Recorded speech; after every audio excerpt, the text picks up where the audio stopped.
ये कथा प्रारंभ होती है तीर्थराज प्रयाग से। लोगों का ये भ्रम है कि गंगा जी में स्नान करने से हमारे पाप धुल जाते हैं। ये सत्य है, लेकिन कौन से पाप? जो अनजाने में हो गए, आपने जानबूझ के नहीं किया, भूल से हो गया, वो पाप नहीं भूलते जो पूरी प्लानिंग के साथ किया गया हो, साजिश रच के किया गया हो। ऐसे पाप गंगा में भी नहीं धुलते हैं। और उससे भी ज़्यादा ज़रूरी है, कहते हैं कि तन को जल से धुलाना सरल है, मगर तन को जल से धुलाना सरल है, मगर मन को निर्मल बनाना बड़ी बात है। तन को जल से धुलाना बहुत ही सरल है, पर तन की स्वच्छता के साथ साथ मन की भी स्वच्छता बहुत आवश्यक है। तो स्नान करने से ही नहीं हो जाता है, मन का भाव भी चाहिए, मन का भाव भी शुद्ध होना चाहिए। उसी तीर्थराज प्रयाग में आप सभी को ज्ञात होगा, प्रत्येक वर्ष माघ मेला लगता है और 1 महीने का सभी कल्पवास करते हैं। बड़े बड़े साधु संत महात्मा, संत गृहस्थ विरक्त सभी आते हैं। उसी तीर्थराज प्रयाग में एक ऋषि रहते हैं जिनका नाम है भरद्वाज ऋषि। बड़े बड़े साधु संत आए, उसी में एक संत आए जिनका नाम है याज्ञवल्क ऋषि। भरद्वाज जी ने याज्ञवल्क जी से प्रश्न किया है, कहा प्रभु राम जी कौन है? एक राम को मैं जानता हूँ जो चक्रवर्ती सम्राट महाराज दशरथ के पुत्र हैं, और एक राम और है जिनका नाम संत महात्मा दिन रात लेते रहते हैं। प्रभु ये दोनों राम अलग अलग है या एक ही राम है? याज्ञवल्क जी मुस्कुरा पड़े। क्यों? याज्ञवल्क जी जानते हैं कि इनको कोई भ्रम नहीं है, कोई संशय नहीं है। ये तो बस भगवान की गूढ़ लीलाओं को सुनना चाहते हैं, जानना चाहते हैं। कहा मैं राम कथा तो सुनाऊंगा, लेकिन उससे पहले की एक कथा है। कौन सी कथा? शिव जी के विवाह की कथा, वो सुनिए पहले। याज्ञवल्क जी कहते हैं भरद्वाज जी, त्रेता युग की बात है। जिस कथा को आप श्रवण करने के लिए बैठे हैं, यही कथा सुनने के लिए स्वयं महादेव कैलाश छोड़ करके पृथ्वी पर आए। यही राम कथा सुनने के लिए अगस्त ऋषि के आश्रम में गए। अगस्त ऋषि ने देखा साक्षात महादेव चले आए। तुरंत परम पुनीत आसन पर बिठाया, पद प्रक्षालन करने लगे, षोडशोपचार पूजन बंदन करने लगे। सती मैया ने देखा ये कथा वक्ता हैं और हम श्रोता हैं, इन्हें इतना भी नहीं पता पूजा किसकी करनी चाहिए। अच्छा, नियम क्या है? श्रोता वक्ता का पूजन करे, और यहाँ पर उल्टा हो गया, वक्ता ही श्रोता के पांव धोने लगा। सती मैया को भ्रम हो गया, संशय हो गया। अरे इन्हें जब इतना ही नहीं पता कि पूजा किसकी करनी चाहिए, तो भला ये कथा क्या सुनाएंगे? परिणाम 9 दिनों तक मैया कथा में बैठी रही, पर कथा का को भी नहीं जाना। अच्छा, जरूरी है क्या यहाँ जितने लोग कथा में बैठे सब कथवे सुन रहे होंगे? जरूरी है क्या? ना। शरीर से तो आप उपस्थित हैं, पर मन कहीं और ही डोल रहा है। बहुत सारे लोगों का मन घर पे लगा है, बहुत सारे लोगों का मन गोलगप्पे पे लगा होगा, बहुत सारे लोगों का मन अपने फ़ोन में लगा हुआ है। कोई व्हाट्सएप चेक कर रहा है, कोई फेसबुक चेक कर रहा है, कोई मैसेज चेक कर रहा है। शरीर से तो आप यहाँ पे बैठे हैं, पर मन कहीं और ही चल रहा है। पर बहुत सारे लोग यहाँ शरीर से उपस्थित नहीं है, पर घर बैठे लाइव देख रहे हैं। मतलब मन का उपस्थित होना बहुत ही आवश्यक है। और सती मैया शरीर से उपस्थित है, पर मन कहीं और है। 9 दिनों तक कथा चली। कथा के पश्चात जब विश्राम हुई कथा, बाबा भोलेनाथ ने कहा, ऋषिवर आप दक्षिणा में क्या चाहिए आपको? आपने कथा सुनाई हमें, आपको दक्षिणा में क्या चाहिए? अगस्त ऋषि ने कहा, मुझे दक्षिणा में कुछ नहीं चाहिए, अगर देना है तो मुझे भगवान राम की भक्ति दे दीजिए। भगवान शंकर ने भक्ति प्रदान की, वहाँ से चले। सती मैया संग में चली। उसी समय की बात है, दंडकारण्य में पंचवटी के पास भगवान राम रहा करते थे और दुष्ट राक्षस रावण आया, मेरी माँ जानकी का हरण करके ले गया। तो भगवान रो रहे थे, रुदन कर रहे थे।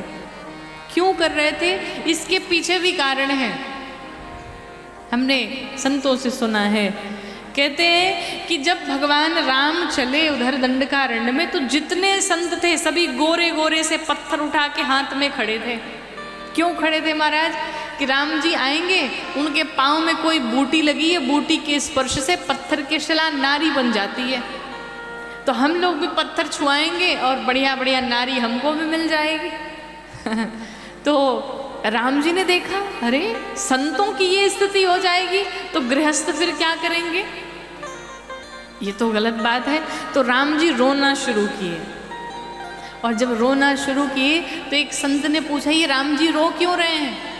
तो दूसरे ने कहा कि इन्होंने विवाह किया है ना, तो विवाह के बाद रोना भी पड़ता है। तो संतों ने कहा, विवाह के बाद रोना भी पड़ता है? कहा बिल्कुल। अरे जब भगवान नहीं बचे तो फिर हम कैसे बचेंगे? तो रोना तो पड़ेगा। संतों ने कहा कि जिस कार्य को करने के बाद रोना पड़े फिर वो काम करना ही क्यों, इसलिए हम विवाह ही नहीं करेंगे। सारे पत्थर उठा के फेंक दिए।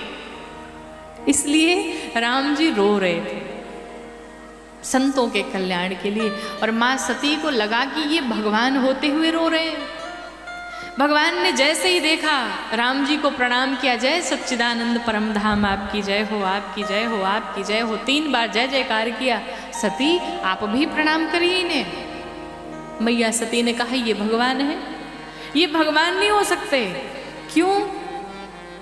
अरे ये भगवान होते तो क्या इन्हें पता नहीं होता इनकी पत्नी का हरण किसने किया है, इनकी पत्नी कहाँ है, क्या इनको नहीं पता होता? ये एक कामी पुरुष की भांति रो रहे, एक साधारण मनुष्यों की भांति रोए जा रहे, मेरी पत्नी कहाँ है, खग मृग है मधुकरशेनी, तुम देखी सीता मृग नयनी। लताओं से वट वृक्षों से सबसे पूछ रहे हैं, मेरी पत्नी को किसी ने देखा, मेरी जानकी को किसी ने देखा? ये भगवान है? ये भगवान नहीं हो सकते। भगवान शंकर विचार करने लगे, पूरे संसार को मैं समझाता हूँ और आज मेरी पत्नी मेरी बात नहीं सुन रही है। तो देखो ये बात तय है, संसार में 3 लोग कभी नहीं समझ सकते। कौन कौन? पहली पत्नी, दूसरा परिवार और तीसरा पड़ोसी। राशि तीनों की एक ही है, पत्नी परिवार पड़ोसी। ये तीनों आपकी कभी नहीं सुनेंगे। और नहीं विश्वास हो तो जिसके जिसके पास पत्नी होगी वो समझता होगा अच्छे से। चाहे जैसी परिस्थिति आ जाए महाराज, ब्रह्मा जी आके समझा दे तो न समझे माताएं हमारी। भैया लोग मुस्कुरा रहे, सब भुगत रहे हैं बेचारे। सबके पाले पड़े हैं। तो परिवार नहीं समझ सकता कभी, चाहे आप कुछ भी कर लीजिए। और जो बगल के पड़ोसी हैं ना, आप डीएम बन के चले आओ, पड़ोसी यही कह रहे हम जानते हैं पहले क्या थे अब हो गए ना। यही कहते हैं पड़ोसी, चाहे आप कुछ भी बन जाओ। तो पत्नी परिवार पड़ोसी ये 3 कभी नहीं समझते हो। ये प्रमाण है कि महादेव समझा रहे हैं माता सती को, देवी ये भगवान है। तो मैया कहती ना ये भगवान नहीं है। महादेव चुप हो गए। कहा देवी अगर ऐसा ही है तो आप जा कर के परीक्षा क्यों नहीं ले लेती हैं? पर ध्यान रहे, आप जिसकी परीक्षा लेने जा रही है ना, वो जीव नहीं है, जगदीश है। और जगदीश की परीक्षा जरा विवेक से लेना। लेकिन विवेक आए कहाँ से? बिनु सत्संग विवेक न हुई। कथा में मन ही नहीं लगा तो विवेक आएगा कहाँ से? मैया सती चली परीक्षा लेने। और परीक्षा कैसे ली? मैया विचार करती हैं कि ये सीता को ढूंढ रहे हैं, क्यों ना मैं सीता ही बन जाऊं। अगर ये भगवान होंगे तो जान जाएंगे कि ये सीता नहीं बल्कि सती हैं।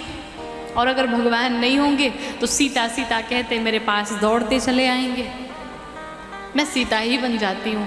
पर ध्यान रहे, किसी का स्वरूप बना लेने से किसी का स्वभाव भीतर नहीं आ सकता है। आप किसी के जैसे कपड़े पहन सकते हैं, हेयर स्टाइल बना सकते हैं, सब कुछ कर सकते हैं, पर स्वभाव भीतर का कहाँ से लाएंगे? मेरी मैया सीता का स्वभाव है वो राम जी के पीछे पीछे चलती हैं, और सती मैया अगवे जाके खड़ी हो गई। जैसे लक्ष्मण जी ने देखा, अरे ये तो नकली वाली भाभी है भाई, हमारी वाली तो है नहीं। ये तो सती मैया है, पर मेरी माँ का स्वरूप क्यों बनाया इन्होंने? पर मौन रहे। क्यों? भैया बगल में हैं, बड़े हैं, कुछ लीला चल रही होगी इसलिए कुछ नहीं बोला। इसलिए ये भी सूत्र मिलता है कि हम कहीं भी यात्रा करें, हमारे साथ में अगर कोई बड़ा है हमसे, तो छोटे को नहीं बोलना चाहिए, बड़ों पर छोड़ देना चाहिए। लक्ष्मण जी मौन रहे। राम जी ने जैसे ही मैया को देखा, सती मैया को दूर से प्रणाम किया। अब सती मैया इस पर भी नहीं समझी। क्या समझना था महाराज? समझना था कि कोई भी पति अपनी पत्नी को प्रणाम नहीं करेगा। करता है क्या? जोर से बोली सब है। कोई पति अपनी पत्नी को प्रणाम करता है क्या? नहीं करता है ना। कौन सर हिलाए है कि करता है? भाई अद्भुत हो गया ये तो। गया जी में ऐसा भी होता है क्या? भाई वैसे मॉडर्न टाइम में कुछ हो कॉल ना जा सकेला, कुछ भी संभव है, लेकिन जो नियम है, कोई पति अपनी पत्नी को प्रणाम नहीं कर सकता। तो मैया सती को समझना चाहिए कि ये तो प्रणाम कर रहे हैं मुझे, फिर भी नहीं समझी। भगवान राम और समीप गए और जाकर के अपना परिचय देते हैं। माता, मैं दशरथ नंदन सीता का पति, वो वाली सीता नहीं जो आप बनी है, वो सीता का पति राम आपके चरणों में प्रणाम करता हूँ।